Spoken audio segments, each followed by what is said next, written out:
January the 30th, Exodus 10:1 through 12:13. Then the Lord said to Moses, "Go back again and make your demand upon Pharaoh. But I have hardened him and his officials so that I can do more miracles, demonstrating my power.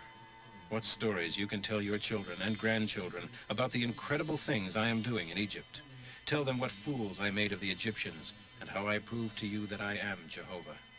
So Moses and Aaron requested another audience with Pharaoh and told him, "Jehovah, the God of the Hebrews, asks, how long will you refuse to submit to me? Let my people go so they can worship me. If you refuse, tomorrow I will cover the entire nation with a thick layer of locusts so that you won't even be able to see the ground. And they will finish destroying everything that escaped the hail. They will fill your palace and the homes of your officials and all the houses of Egypt. Never in the history of Egypt has there been a plague like this will be." Then Moses stalked out.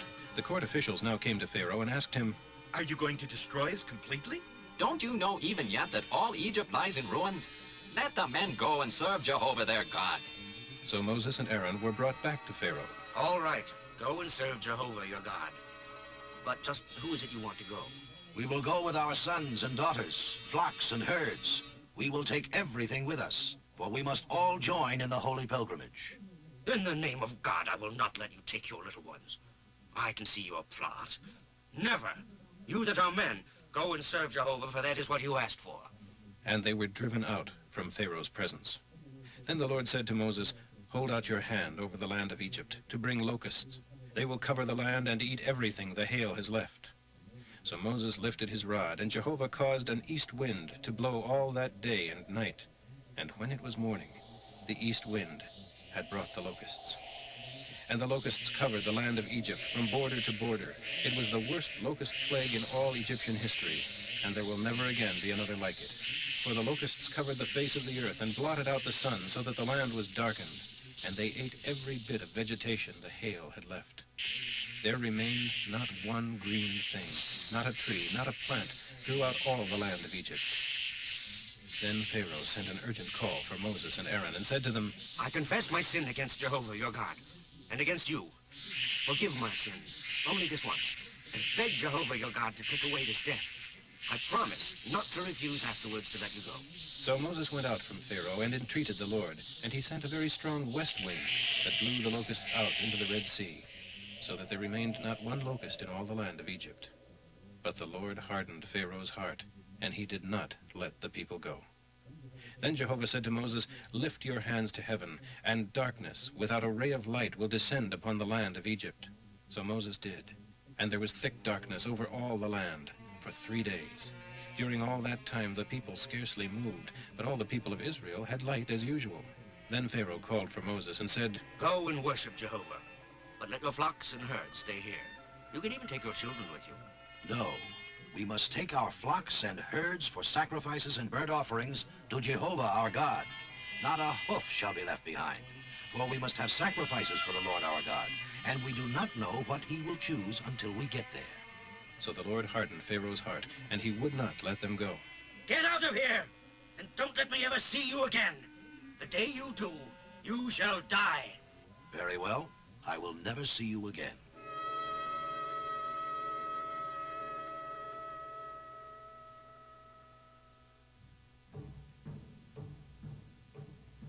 Then the Lord said to Moses, "I will send just one more disaster on Pharaoh and his land, and after that he will let you go.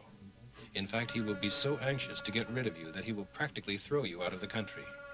Tell all the men and women of Israel to prepare to ask their Egyptian neighbors for costly gold and silver jewelry. For God caused the Egyptians to be very favorable to the people of Israel, and Moses was a very great man in the land of Egypt, and was revered by Pharaoh's officials and the Egyptian people alike." Now Moses announced to Pharaoh, "Jehovah says, about midnight I will pass through Egypt, and all the oldest sons shall die in every family in Egypt, from the oldest child of Pharaoh, heir to his throne, to the oldest child of his lowliest slave, and even the firstborn of the animals. The wail of death will resound throughout the entire land of Egypt. Never before has there been such anguish, and it will never be again. But not a dog shall move his tongue against any of the people of Israel, nor shall any of their animals die.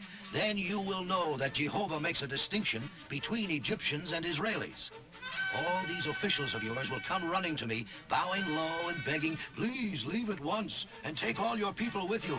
Only then will I go. Then, red-faced with anger, Moses stomped from the palace. The Lord had told Moses, Pharaoh won't listen, and this will give me the opportunity of doing mighty miracles to demonstrate my power.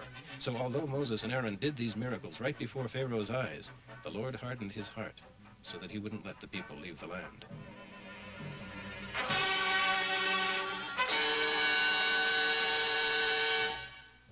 Then the Lord said to Moses and Aaron, from now on, this month will be the first and most important month of the Jewish calendar. Annually, on the 10th day of this month, announce this to all the people of Israel. Each family shall get a lamb. Or if a family is small, let it share the lamb with another small family in the neighborhood. Whether to share in this way depends on the size of the families. This animal shall be a year-old male, either a sheep or a goat, without any defects. On the evening of the 14th day of this month, all these lambs shall be killed, and their blood shall be placed on the two side frames of the door of every home, and on the panel above the door. Use the blood of the lamb eaten in that home. Everyone shall eat roast lamb that night, with unleavened bread and bitter herbs. The meat must not be eaten raw or boiled, but roasted, including the head, legs, heart, and liver. Don't eat any of it the next day. If all is not eaten that night, burn what is left. Eat it with your traveling clothes on, prepared for a long journey, wearing your walking shoes and carrying your walking sticks in your hands. Eat it hurriedly. This observance shall be called the Lord's Passover, for I will pass through the land of Egypt tonight, and kill all the oldest sons and firstborn male animals in all the land of Egypt, and execute judgment upon all the gods of Egypt, for I am Jehovah.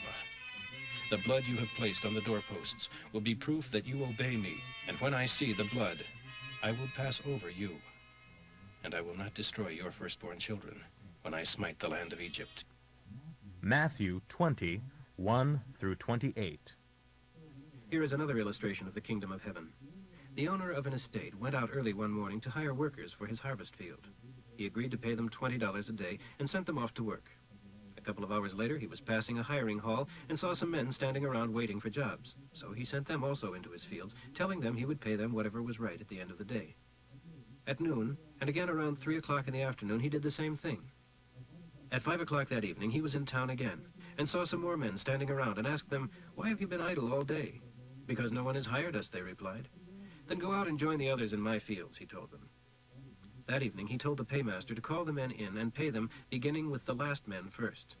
When the men hired at 5 o'clock were paid, each received $20. So when the men hired earlier came to get theirs, they assumed they would receive much more, but they too were paid $20. They protested. "These fellows worked only 1 hour, and yet you've paid them just as much as those of us who worked all day in the scorching heat."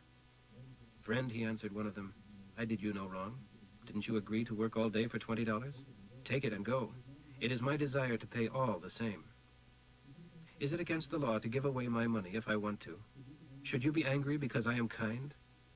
And so it is that the last shall be first, and the first last." As Jesus was on the way to Jerusalem, he took the 12 disciples aside and talked to them about what would happen to him when they arrived. "I will be betrayed to the chief priests and other Jewish leaders, and they will condemn me to die. And they will hand me over to the Roman government, and I will be mocked and crucified. And the third day I will rise to life again." Then the mother of James and John, the sons of Zebedee, brought them to Jesus, bowed, and asked a favor. "What is your request?" he asked. She replied, "In your kingdom, will you let my 2 sons sit on 2 thrones next to yours?" But Jesus told her, "You don't know what you are asking." Then he turned to James and John and asked them, "Are you able to drink from the terrible cup I am about to drink from?" Yes, we are able. "You shall indeed drink from it," he told them. "But I have no right to say who will sit on the thrones next to mine. Those places are reserved for the persons my Father selects." The other 10 disciples were indignant when they heard what James and John had asked for. But Jesus called them together and said, "Among the heathen, kings are tyrants, and each minor official lords it over those beneath him. But among you it is quite different. Anyone wanting to be a leader among you must be your servant. And if you want to be right at the top, you must serve like a slave. Your attitude must be like my own, for I, the Son of Mankind, did not come to be served, but to serve, and to give my life as a ransom for many. Psalm 25, 1 through 11. To you, O Lord, I pray. Don't fail me, Lord, for I am trusting you. Don't let my enemies succeed. Don't give them victory over me. None who have faith in God will ever be disgraced for trusting him. But all who harm the innocent shall be defeated. Show me the path where I should go, O Lord. Point out the right road for me to walk. Lead me, teach me, for you are the God who gives me salvation. I have no hope except in you. Overlook my youthful sins, O Lord. Look at me instead through eyes of mercy and forgiveness, through eyes of everlasting love and kindness. The Lord is good and glad to teach the proper path to all who go astray. He will teach the ways that are right and best to those who humbly turn to him.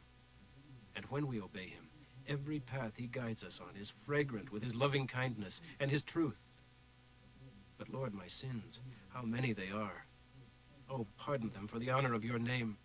Proverbs for today, 6 through 11. Take a lesson from the ants, you lazy fellow. Learn from their ways and be wise, for though they have no king to make them work, yet they labor hard all summer, gathering food for the winter. But you, all you do is sleep. When will you wake up? Let me sleep a little longer. Sure, just a little more. And as you sleep, poverty creeps upon you like a robber and destroys you. Want attacks you in full armor.